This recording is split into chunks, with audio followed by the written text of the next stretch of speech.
नमस्कार दोस्तों। आज हम द हिंदू में छपे कुछ इम्पोर्टेंट न्यूज़ को कवर करेंगे। तो आइए स्टार्ट करते हैं आज के कुछ इम्पोर्टेंट न्यूज़।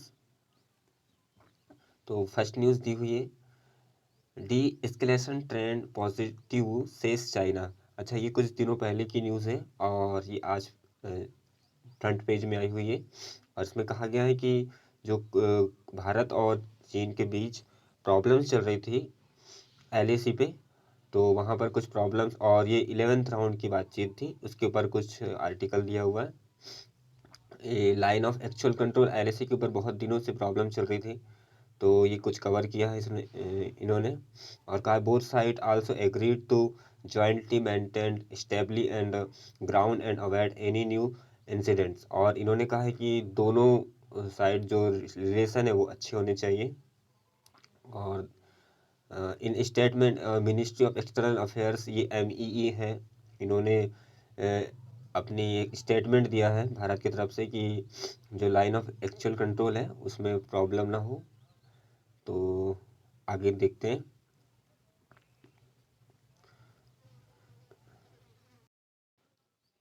दोस्तों, हम इसको भारत के मैप के माध्यम से समझने की कोशिश करते हैं। तो अगर हम चीन वाले इलाके में देखें तो आपको LAC दिखाई दे रहा है। तो ये LAC का बॉर्डर है और यहाँ पर कुछ इश्यूज प्रॉब्लम हुए थे, खड़े हुए थे, उसको शायद सुलझा लिया गया है। और हम कंफ्यूज ना हो, अगर हम इस साइड में देखें तो ये LOC लाइन ऑफ कंट्रोल है और इसमें कंफ्यूज हो जाते हैं बहुत सारे बच्चे, तो ध्यान देंगे इस पर। अगली न्यूज़ पे चलते हैं। अगली न्यूज़ दी हुई कि इंडिया रिकॉर्ड्स 1.7 लाख। हमने कल ही पढ़ा था कि इंडिया के अंदर एवरी डे 1.5 यानी लगभग 1.5 लाख के करीब केस आ रहे थे कोविड के। और आज जो है, आज का डेटा दिखा रहा है कि 1.7 मतलब 1,70,000 कोविड केसेस एवरी डे, मतलब आज के दिन की जनसंख्या देखने को मिली है। और यहीं पर हम दूसरी तरफ दिल्ली में दूसरी रिपोर्ट आई कि दिल्ली में जो कोविड केसेस हैं उसमें जो वहाँ के चीफ मिनिस्टर हैं अरविंद केजरीवाल, उन्होंने कहा है कि ये फोर्थ वेव है। अभी हम सोच रहे थे कि भारत में सेकेंड वेव आई है, लेकिन दिल्ली के चीफ मिनिस्टर ने कहा है कि ये फोर्थ वेव है कोविड-19 की। ये कुछ आर्टिकल्स प्रिंट हुए हुए द हिंदू में। हम अगली न्यूज़ पर चलते हैं। अगली जो न्यूज़ है वो है इकोनॉमिक को लेकर के।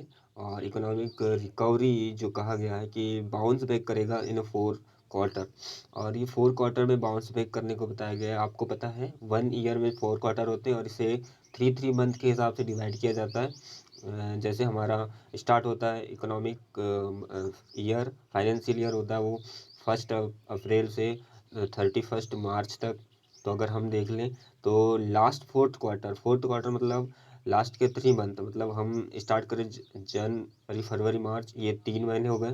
तो हम इसी के लास्ट में जाएं तो नवंबर दिसंबर और उससे एक पहले अक्टूबर, हम इसके लास्ट क्वार्टर में देखो तो भारी इन्वेस्टमेंट देखने को मिला है बड़ी बड़ी कंपनियों ने।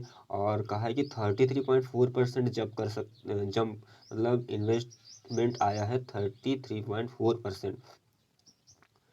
ये कहा गया है, इसमें फ्रेश इन्वेस्टमेंट है। तो अगर हम देखे जाए तो पिछले साल हमारी जो GDP रेट थी वो -23 थी, लेकिन हम बाकी सर्वे करके देखा गया अभी कुछ ही दिनों पहले, तो हमारा सर्वे दिखा रहा था कि इस पर ग्रोथ करेगा 10% GDP की। तो आई होप तो हो सकता है ये बहुत ही अच्छी न्यूज़ हो, हमारे देश की अर्थव्यवस्था अगर सुधर जाए तो बहुत अच्छी बात है हमारे लिए। अगली न्यूज़ देखते हैं। दोस्तों, जो हमने फर्स्ट पेज में जो न्यूज़ पढ़ी थी वही LAC के ऊपर, तो वही बात यहाँ पर कही गई है डिटेल्स में। Villagers lose grazing grounds at Pangong Tso. तो जो पेंगोंग झील है वहाँ पर कुछ इश्यूज थे ज़मीन को लेकर के, और कहा गया है कि दोनों भारत के मिनिस्टर द्वारा और यहाँ के कुछ लोगों द्वारा, डिफेंस मिनिस्टर द्वारा कहा गया है कि वहाँ पर आप पशुओं को नहीं ले जा सकते। मान लो कोई पशु है, वहाँ गांव में रहने वाले लोग हैं, अगर वो पशुओं को इस इलाके में लेकर के जाते हैं तो वहाँ पर बैन कर दिया गया है उस इलाके में लेकर के। तो यहाँ पर जो पेंगोंग लद्दाख के लोग पेंगोंग में, वहाँ कुछ लगभग 180 घर हैं, जिसमें से 60 घर पशुओं पर डिपेंड करते हैं, यानी पशु आहार के लिए, हाँ जी, उनको ले जाना पड़ता है चराने के लिए। तो उनको कुछ इकोनॉमिक क्राइसिस हो सकती है। आई होप ऐसा ना हो। हम चाहते हैं कि दोनों ही सलाह कर लें, अच्छे से रिलेशन बना लें।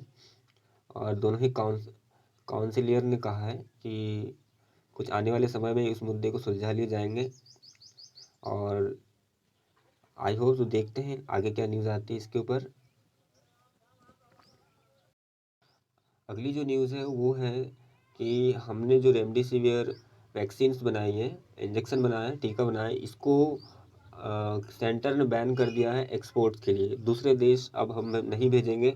ये बहुत अच्छी न्यूज़ है क्योंकि हमारे ही देश में केसेस बढ़ते जा रहे हैं और लगभग 1.7 लाख करीब केस वन डे में देखने को मिल रहे हैं। अच्छा हो कि हम अपने ही देश में इस वैक्सीन को रखें, क्योंकि हमने इससे पहले जो वैक्सीन बनाई थी तो हमने सभी हमारे जो नेबर्स थे, पड़ोसी थे, हमने उन्हें यह वैक्सीन पहले दी थी और हमें बाद में सभी लोगों को लगाई थी। तो आई होप ये अच्छी न्यूज़ है कोविड-19 को लेकर के। पहले हम यहाँ पर हमारे देश में जो लोग हैं उन्हें सुरक्षित किया जाए। ये अच्छा इनिशिएटिव है गवर्नमेंट का। और कहा जा रहा था कि स्टॉक्स बहुत कम है, लेकिन अभी अगर हम दूसरे देश को स्टॉक्स नहीं देंगे तो हमारे पास स्टॉक्स अच्छा रहेगा। ये कुछ अच्छी न्यूज़ देखने को मिल रही है। और फिर एक और न्यूज़ देखने को मिल रही है कि opposition joins call to cancels exam. तो ये अपोजिशन जो हमारी भारत में है, कांग्रेस अपोजिशन है, इन्होंने कहा है कि कोविड-19 के समय जो जितने भी कंपटीशन एग्ज़ाम है या फिर 12th-10th के एग्ज़ाम है, बोर्ड एग्ज़ाम है या सीबीएसई एग्ज़ाम है, इनको कैंसिल कर देना चाहिए। तो देखिए, अगर हम कहा जाए तो हम बच्चों के लिए अच्छा ही है, क्योंकि अगर हम बाहर ना जाए तो अभी हम इन्फेक्शन से बच सकते हैं। नाउ हम आ चुके हैं वर्ल्ड पेज में। तो यहाँ पर जो न्यूज़ है वो है जॉर्डन, जो देश है हमारा जॉर्डन, एक अलग से कंट्री है, यहाँ पर कोई किसी का नाम नहीं। वहाँ के जो किंग है उनका नाम है अब्दुल्ला टू। ये न्यूज़ कुछ दिन पहले ही छपी थी, द हिंदू में प्रकाशित हुई थी। और इस एक बार और प्रिंट हुई है। तो वहाँ के जो एक प्रिंस है, वो है हमजा, सॉरी प्रिंस है हमजा। और वहाँ के जॉर्डन के जो किंग है वो अब्दुल्ला टू। तो वहाँ ये न्यूज़ कह रही है कि जो जॉर्डन के किंग हैं अब्दुल्ला टू, उन्होंने, अच्छा ये जो हमजा है दोस्तों, ये इनके हाफ ब्रदर है। जो प्रिंस हमजा, ये उनके हाफ ब्रदर है। उनको जो वहाँ के अब्दुल्ला टू किंग है, उन्होंने क्या कर दिया था, हाउस अरेस्ट करा दिया था। मतलब इन्हें घर में ही रखने को हाउस अरेस्ट करा करके रखा था। लेकिन आज जो न्यूज़ आई है उसमें कहा गया है कि 10th एनिवर्सरी है। अच्छा, इनके जो कुछ पुराने जो किसी की डेथ हुई होगी तो वहाँ पर एक साथ देखने को मिला है। तो उनकी 10th एनिवर्सरी, तो वहाँ पर ये दोनों दिखे हैं साथ में। तो ये जॉर्डन के लिए अच्छी न्यूज़ है, क्योंकि अगर दोनों के बीच ये टकराव रहेगा तो देश आगे नहीं बढ़ पाएगा। ये न्यूज़ थी, वर्ल्ड में चल रही है। जो सेकंड न्यूज़ है दोस्तों वो है चाइना और ताइवान के रिलेशन के ऊपर। तो चाइना और ताइवान, अच्छा चाइना क्या कहता है दोस्तों, कि चाइना कहता है कि ताइवान हमारा ही पार्ट है, लेकिन ताइवान इससे मना करते आ रहा है। और इस कारण कुछ इश्यूज खड़े हो चुके हैं। तो यहाँ पर जो यूएस सेक्रेटरी है, उन्होंने एंटोनी ब्लिंकेन, उन्होंने कहा है संडे को कि यूनाइटेड स्टेट को इस पर ध्यान देना चाहिए और जो ताइवान है इसको सुरक्षित रखने के लिए मदद करना चाहिए। ये आर्टिकल कहा है, the United states has a long standing commitment under the Taiwan relation act ensure that Taiwan has ability to defend itself and sustain peace and security in the Western Pacific, mister Blinken said.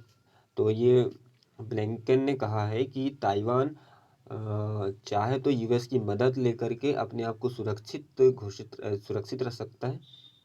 ये news छपी है।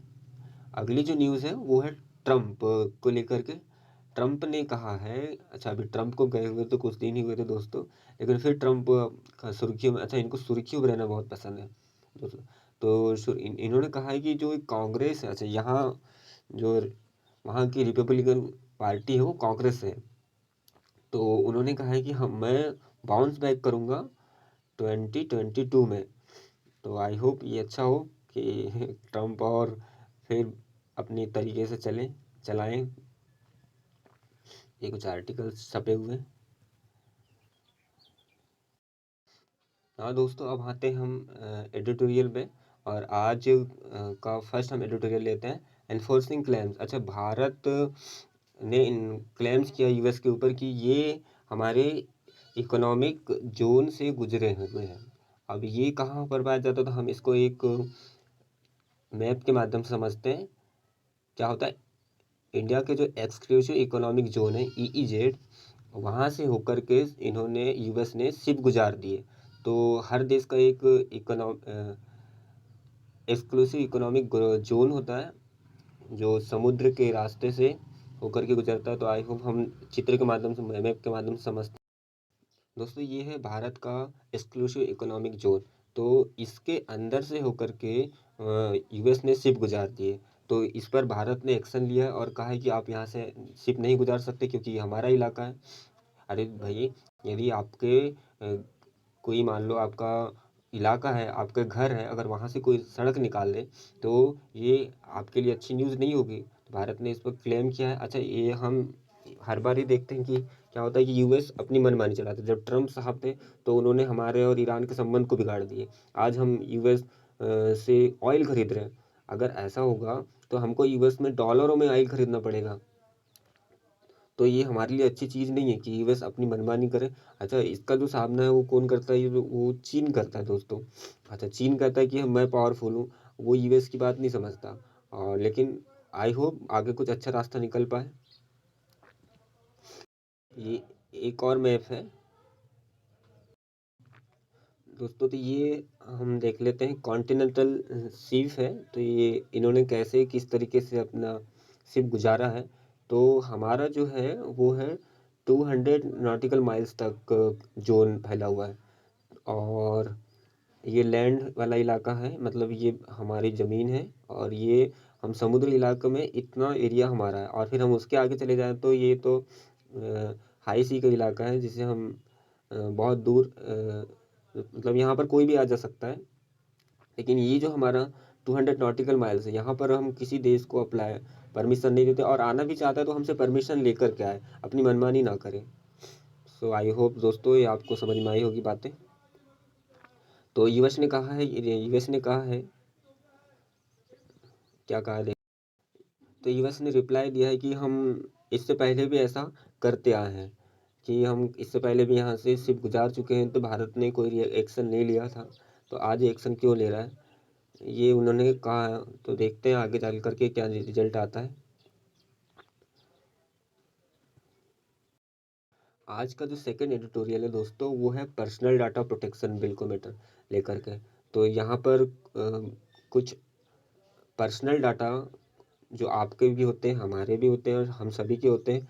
हम अब धीरे धीरे lockdown होने के कारण हम ऑनलाइन आते जा रहे हैं। तो ऑनलाइन आने के कारण क्या होता है कि हम पहले अपनी आईडी बनाते हैं, पासवर्ड बनाते हैं, और इसको हम इंटर करते हैं और लॉगिन होते हैं। तब जा कर के हम कोई भी ऐप्स हो या फिर साइट हो, हम उसको चला सकते हैं। तो हम जब अपना बायोडाटा उसमें डालते हैं तो वो बायोडाटा जिस कंपनी में डालते हैं तो वहाँ पर जाकर के स्टोर हो जाता है। और इसी केस को लेकर के यहाँ पर बताया गया है कि हमारा जो डाटा है वो क्या करे, प्रोटेक्शन करे, एक ऐसा बिल लाए, अमेंडमेंट लाए, और उसको बना करके प्रोटेक्ट करे।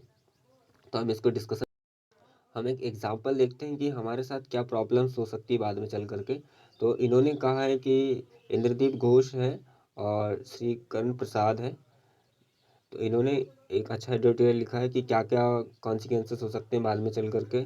तो प्रोटेक्शन नहीं हुआ तो एक हमारी यहाँ पर जैसे फ़ोन पे है, तो ये क्या है, ये ऐप है जिसके द्वारा हम ट्रांजैक्शन कर सकते हैं। तो वैसे एक और कंपनी है मोबीक्विक।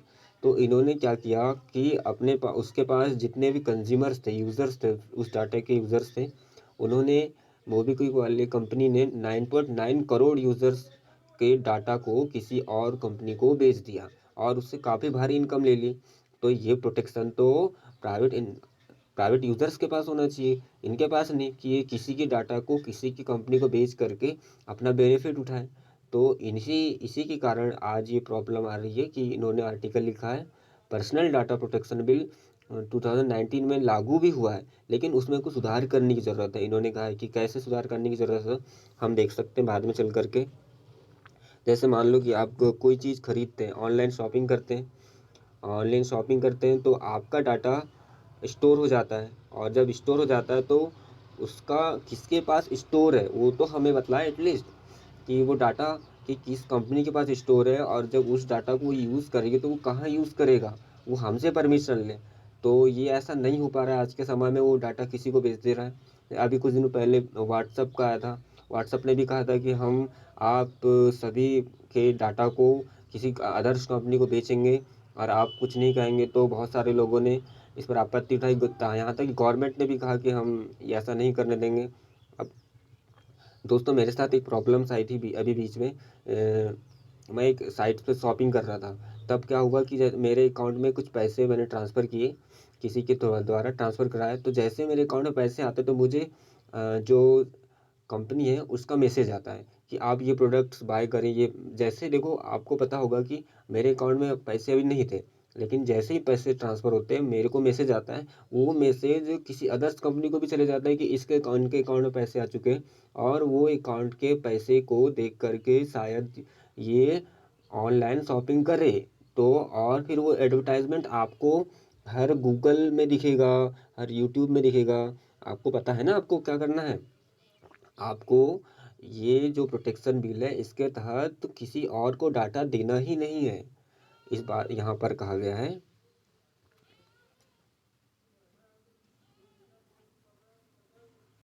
दोस्तों यहाँ पर एक पुत्तास्वामी का केस है, वो उनका केस है Puttaswamy versus union of India. तो ये केस क्या हुआ था कि पुत्तास्वामी ने कहा था कि ये मेरे से बिना पूछे मेरा डाटा नहीं यूज़ कर सकते। तो बाद में चल कर के इस पर सुनवाई भी हुई, और 2007-17 का केस है ये। फिर 2018 में जस्टिस BN कृष्णा ने कहा कि हाँ डाटा प्रोटेक्शन लॉ लाना चाहिए। फिर जब उस समय आया फिर उसको सुधार करके 2019 में इसे पार्लियामेंट में अमेंडमेंट बना करके लागू किया गया। पर उसमें भी कुछ प्रॉब्लम्स हैं। जैसे प्रॉब्लम्स है कि यहाँ प्रॉब्लम्स राइटर ने लिखा है कि क्या प्रॉब्लम्स अपकमिंग रीजन रिजाइम है, कि जैसे मान लो यदि आपका डाटा है तो आपके डाटा को सरकार देख सकती है, ओनली हमारी जो गवर्नमेंट है वो यूज़ कर सकती है किसी अदर्स इशू में। जैसे मान लो कि कोई प्रॉब्लम्स क्रिएट हो गई साइबर क्राइम में, आपका डाटा यूज़ कर सकती है, तो उसमें परमिशन लेने की ज़रूरत नहीं, वो सीधे ही यूज़ कर सकती है। तो उन्होंने कहा है कि नहीं, गवर्नमेंट भी हमसे परमिशन ले। तो ये अच्छी न्यूज़ है, ये गवर्नमेंट भी हमसे परमिशन ले। और फिर इस एक्ट में कहा गया है कि क्या सुधार होने चाहिए। तो सुधार में देखते हैं फॉरवर्ड क्या होने चाहिए, कि एक ऐसी यहाँ पर बताएगी अकाउंटेबिलिटी होनी चाहिए जो दोनों की अकाउंटेबिलिटी ले, यानी यूजर्स की भी और गवर्नमेंट की भी, दोनों ही बीच में दोनों बैलेंस बना के रखे, कि गवर्नमेंट भी जब डाटा ले तो यूज़र से पूछे, कंज्यूमर से पूछे। और एक ऐसा प्रोटेक्टिंग लॉ होना चाहिए कि दोनों ही सुरक्षित रहें, दोनों ही गवर्नमेंट को भी ना जाए। फिर एक और लाया गया DPA। तो ये एक कम देखते हैं आगे चल के। दोस्तों ये DPA का फुल फॉर्म होगा डाटा प्रोटेक्शन अथॉरिटी। ये डाटा प्रोटेक्शन अथॉरिटी ये एक खुला होना चाहिए, स्वतंत्र होनी चाहिए, मॉनिटर है, ऐसा इस एक्ट में कहा गया है। और यूज़र्स को भी बताना चाहिए कि आप किस कंपनी को डाटा सेलिंग कर रहे हैं। तो ये कुछ बदलाव करके अगर हम डाटा प्रोटेक्शन लॉ अगर हम नए रूप से लाते हैं तो आई होप इसमें कुछ इफेक्टिव होगा, और आने वाले समय में हमारे देश में सबसे ज़्यादा ऐसा आज के समय ऐसा लग रहा है कि डाटा ही ऑक्सीजन से ज़्यादा डाटा की ज़रूरत पड़ते जा रही लगता है लोगों को। सो आई होप दोस्तों आज का ये द हिंदू का एडिटोरियल आपको समझ में आया होगा। आशा करता हूँ आप समझ पाए होंगे। सो मेरे इस द लेक्चर को वाइडली शेयर करें, सब्सक्राइब करें और लाइक करें। सो गुड बाय दोस्तों।